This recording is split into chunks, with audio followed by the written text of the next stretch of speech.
सुप्रभात बच्चों।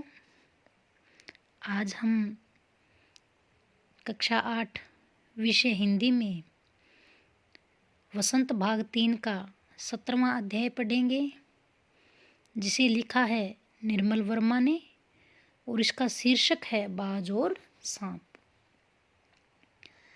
तो प्यारे बच्चों, बाज और सांप के माध्यम से इस कहानी में दो अलग अलग प्रकृति के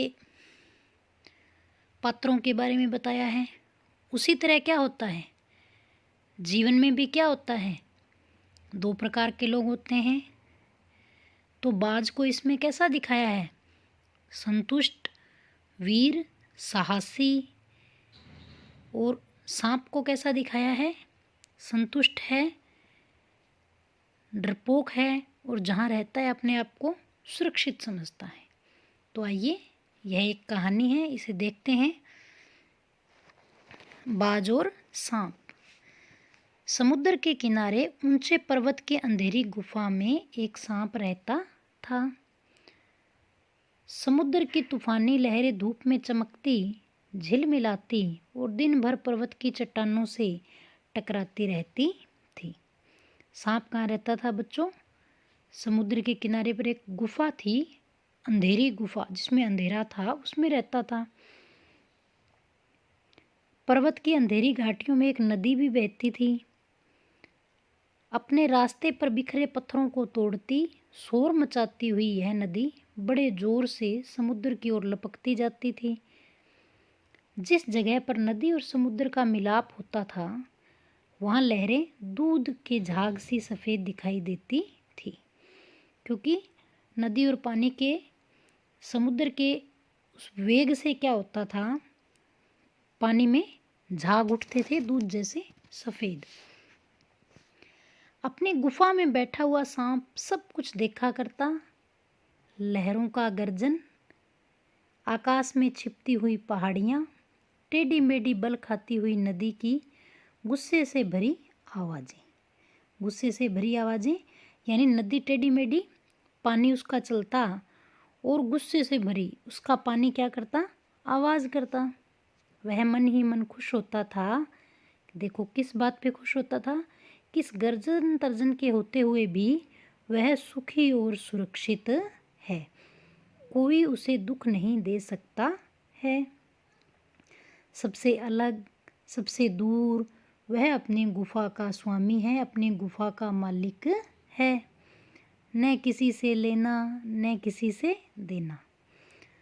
दुनिया की भागदौड़, छीना झपटी से वह दूर है। सांप के लिए यही सबसे बड़ा सुख था। तो प्यारे बच्चों, सांप एक गुफा में रहता था और वह अपने जीवन से खुश था, अपने जीवन में सुखी था। किस बात से? कि वह अलग दूर रहता है, ना उसे किसी से कोई मतलब है, ना उसके पास कोई आता जाता है। लेकिन क्या हुआ, एक दिन एकाएक आकाश में उड़ता, खून से लथपथ यानी खून से भरा हुआ एक बाज सांप की उस गुफा में आ गिरा।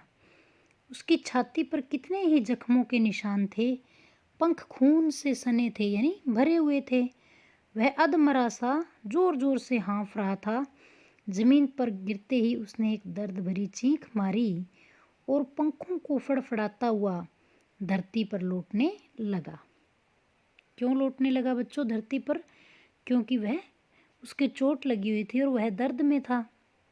डर से सांप एक कोने में सिकुड़ गया, किंतु दूसरे ही क्षण उसने भांप लिया। उसे लगा कि बाज जीवन की अंतिम सांसें गिन रहा है, उससे डरना बेकार है। यह सोचकर उसकी हिम्मत बंधी और वह रेंगता हुआ उस घायल पक्षी के पास जा पहुंचा। उसकी तरफ कुछ देर तक देखता रहा, फिर मन ही मन खुश होता हुआ बोला, क्यों भाई, इतनी जल्दी मरने की तैयारी कर ली? बाज ने एक लंबी आहा भरी। ऐसा ही दिखता है कि आखिरी घड़ी आ पहुंची है, यानी मेरी आखिरी घड़ी, यानी मेरी मृत्यु होने वाली है। लेकिन मुझे कोई शिकायत नहीं है। मेरी जिंदगी भी खूब रही भाई, जी भरकर उसे भोगा है। जब तक शरीर में ताकत रही, कोई सुख ऐसा नहीं बचा जिसे न भोगा हो। दूर दूर तक उड़ानें भरी है, आकाश की असीम ऊंचाइयों को अपने पंखों से नाप पाया हूँ। तुम्हारा बड़ा दुर्भाग्य है कि तुम जिंदगी भर आकाश में उड़ने का आनंद कभी नहीं उठा पाओगे। कौन कह रहा है ये बातें? बाज। कि मुझे लग रहा है कि मैं मरने वाला हूँ, लेकिन मुझे अपने जीवन से कोई शिकायत नहीं है, अर्थात मैं अपने जीवन से संतुष्ट हूँ, क्योंकि जब तक मेरे शरीर के अंदर जान थी, हिम्मत थी, मैंने सारे सुखों को अपने जीवन में भोगा है, दूर दूर तक उड़ा हूँ, आकाश की ऊंचाइयों को नापा है। लेकिन तुम्हारा दुर्भाग्य है, यानी तुम्हारा भाग्य अच्छा नहीं है। किसको कह रहा है बाज? सांप को, क्योंकि तुम कभी उड़ने का आनंद नहीं उठा पाओगे। सांप बोला आकाश, आकाश को लेकर क्या मैं चाटूंगा? आकाश में आखिर रखा क्या है? क्या मैं तुम्हारे आकाश में रेंग सकता हूँ? रेंगना यानी चल सकता हूँ ना भाई। तुम्हारा आकाश तुम्हें ही मुबारक, मेरे लिए यह गुफा भली। इतनी आरामदेह और सुरक्षित जगह और कहाँ होगी। देखो सांप क्या कह रहा है कि मुझे आकाश से क्या लेना देना, मेरे लिए तो यह गुफा ही सबसे अच्छी है। सांप मन ही मन बाज की मूर्खता पर हंस रहा था। वह सोचने लगा कि आखिर उड़ने और रेंगने के बीच कौन सा भारी अंतर है। अंत में तो सबके भाग्य में मरना ही लिखा है। शरीर मिट्टी का है, मिट्टी में ही मिल जाएगा। यानी सांप बाज को मूर्ख समझ रहा था। अचानक बाज ने अपना झुका हुआ सिर ऊपर उठाया और उसकी दृष्टि सांप की गुफा की चारों ओर घूमने लगी। चट्टानों में पड़ी दरारें यानी चट्टानें टूटी हुई थी, में पानी गुफा में टपक रहा था और उस पानी से क्या था? सीलन हो गई थी। सीलन और अंधेरे में डूबी हुई गुफा में एक भयानक दुर्गंध यानी बदबू फैली हुई थी, मानो कोई चीज़ वर्षों से पड़ी पड़ी सड़ गई हो। बाज के मुंह से एक बड़ी जोर की करुण चीख फूटी। आह, काश मैं सिर्फ एक बार आकाश में उड़ पाता। बाज ने क्या देखा कि सांप जो है वह कितनी गंदी जगह में रहता है। बाज की ऐसी करुण चीख सुनकर सांप कुछ सिटपिटा गया। एक क्षण के लिए उसके मन में भी आकाश के प्रति इच्छा पैदा हो गई। यानी सांप को लगा कि उड़ने में पता नहीं कितना आनंद है, काश मुझे भी उड़ना आता। जिसके वियोग में बाज इतना व्याकुल होकर छटपटा रहा था। किसके वियोग में? उड़ने के वियोग में व्याकुल यानी परेशान होकर छटपटा रहा था। उसने बाज से कहा, यदि तुम्हें स्वतंत्रता इतनी प्यारी है तो इस चट्टान के ऊपर क्यों नहीं उड़ जाने की कोशिश करते? हो सकता है तुम्हारे पैरों में अभी इतनी ताकत बाकी हो कि तुम आकाश में उड़ सको, और कोशिश करने में क्या हर्ज है, यानी कोशिश करने में क्या बुराई है। सांप की बात से बाज में एक नई आशा जग उठी।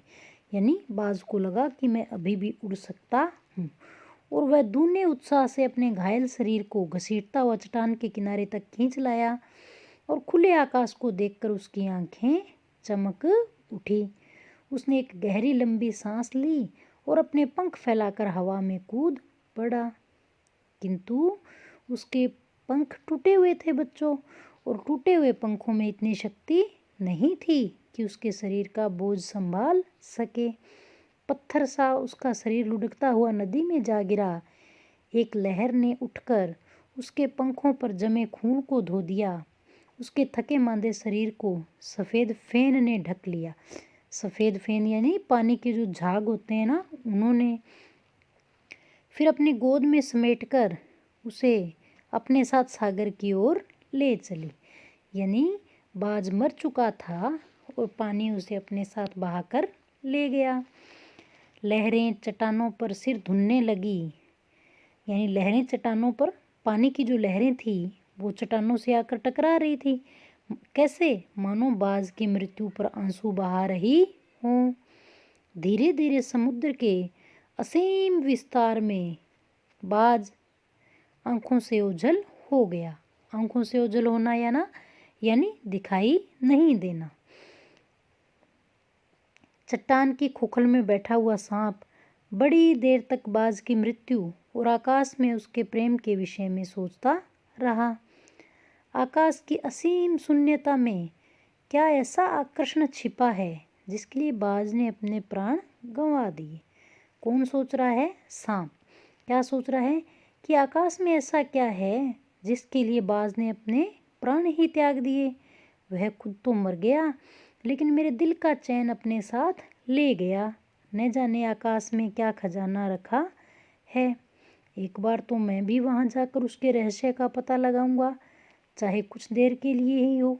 कम से कम उस आकाश का स्वाद तो चख लूंगा, यानी मैं भी आकाश में उड़कर देखूंगा। यह कहकर सांप ने अपने शरीर को सिकोड़ा और आगे रेंग कर अपने को आकाश की शून्यता में छोड़ दिया। धूप से क्षण भर के लिए सांप का शरीर बिजली की लकीर सा चमक गया। यानी वह धूप में निकला तो उसका शरीर चमकने लगा। किंतु जिसने जीवन भर रेंगना सीखा था वह भला क्या उड़ पाता? वह कैसे उड़ सकता था? क्योंकि उसे उड़ना नहीं आता था। नीचे छोटी छोटी चट्टानों पर धप से सांप जा गिरा। ईश्वर की कृपा से बेचारा बच गया, नहीं तो मरने में क्या कसर बाकी रही थी। सांप हंसते हुए कहने लगा, सो उड़ने का यही आनंद है, भर पाया मैं तो, यानी मैंने तो इतना ही आनंद लिया उड़ने का। पक्षी भी कितने मूर्ख हैं, धरती के सुख से अनजान रहकर आकाश की ऊंचाइयों को नापना चाहते थे। किंतु अब मैंने जान लिया कि आकाश में कुछ नहीं रखा, केवल ढेर सी रोशनी के सिवा वहाँ कुछ भी नहीं। शरीर को संभालने के लिए कोई स्थान नहीं, कोई सहारा नहीं। तो प्यारे बच्चों, शरीर को संभालने के लिए पक्षियों के पास तो क्या होते हैं? पंख होते हैं, जो कि सांप के पास नहीं थे। फिर वे पक्षी किस बूते पर इतनी डींगे हाँकते हैं? डींगे हाँकना यानी बड़ी बड़ी बात करते हैं। किस लिए धरती के प्राणियों को इतना छोटा समझते हैं? अब मैं कभी धोखा नहीं खाऊंगा। मैंने आकाश देख लिया और खूब देख लिया। बाज तो बड़ी बड़ी बातें बनाता था, आकाश के गुण गाते थकता नहीं था। उसी की बातों में आकर मैं आकाश में कूदा था। ईश्वर भला करे, मरते मरते बच गया। अब तो मेरी यह बात और भी पक्की हो गई है कि अपनी खोखल से बड़ा सुख और कहीं नहीं है। यानी जब बाज उड़ नहीं सका तो उसे क्या लगा कि मेरी गुफा से अच्छा ज़्यादा सुख कहीं नहीं है। धरती पर रेंग लेता हूँ, मेरे लिए यह बहुत कुछ है। मुझे आकाश की स्वतंत्रता से क्या लेना देना? न वहाँ छत है, न दीवारें हैं, और न रेंगने के लिए यानी रेंग कर चलने के लिए ज़मीन है। मेरा तो सिर चकरने लगता है, दिल कांप कांप जाता है। अपने प्राणों को खतरे में डालना कहाँ की चतुराई है? कौन सोच रहा है बच्चों ये बातें? सांप सोचने लगा कि बाज अभागा था, जिसने आकाश की आज़ादी को प्राप्त करने में अपने प्राणों की बाजी लगा दी। किंतु कुछ देर बाद सांप के आश्चर्य का ठिकाना नहीं रहा। उसने सुना चट्टानों के नीचे एक मधुर रहस्यमय गीत की आवाज़ उठ रही है। देखो, जब सांप बाहर आया तो उसे आश्चर्य हुआ। वह चौकन्ना हो गया। किस चीज़ से? उसने क्या सुना कि चट्टानों के नीचे से एक मधुर यानी मीठी और एक गीत की आवाज़ आ रही है। पहले उसे अपने कानों पर विश्वास नहीं हुआ, किंतु कुछ देर बाद वह गीत के स्वर अधिक साफ सुनाई देने लगे। वह अपनी गुफा से बाहर आया और चट्टान से नीचे झांकने लगा। सूरज की सुनहरी किरणों में समुद्र का नीला जल झिलमिला रहा था। चट्टानों को भिगोती हुई समुद्र की लहरों के स्वर फूट रहे थे। लहरों का यह गीत दूर दूर तक गूंज रहा था। तो सांप ने सुना जो लहरें थी वो क्या कर रही थी? मधुर यानी मीठे स्वर में, मीठी आवाज़ में गा रही हैं। और हमारा यह गीत उन साहसी लोगों के लिए है, उन हिम्मत वाले लोगों के लिए है जो अपने प्राणों को हथेली पर रखे हुए घूमते हैं, अर्थात जो डरपोक नहीं होते हैं, और जो कठिनाइयों में भी आगे बढ़ना जानते हैं। चतुर वही है जो प्राणों की बाजी लगाकर जिंदगी के हर खतरे का बहादुरी से सामना करे। ओ निडरबाज, शत्रुओं से लड़ते हुए तुमने अपना कीमती रक्त बहाया, पर वह समय दूर नहीं है जब तुम्हारे खून की एक एक बूंद जिंदगी के अंधेरे में प्रकाश फैलाएगी और साहसी बहादुर दिलों में स्वतंत्रता और प्रकाश के लिए प्रेम पैदा करेगी। तुमने अपना जीवन बलिदान कर दिया, फिर भी तुम अमर हो। जब कभी साहस और वीरता के गीत गाए जाएंगे, तुम्हारा नाम बड़े गर्व और श्रद्धा से लिया जाएगा। हमारा गीत जिंदगी के उन दीवानों के लिए है जो मरकर भी मृत्यु से नहीं डरते। अर्थात प्यारे बच्चों, हमें इस पाठ से क्या शिक्षा मिलती है? यही कि हमें कभी भी परिस्थितियों से घबराना नहीं चाहिए, हार नहीं माननी चाहिए और हिम्मत करके आगे बढ़ना चाहिए। धन्यवाद।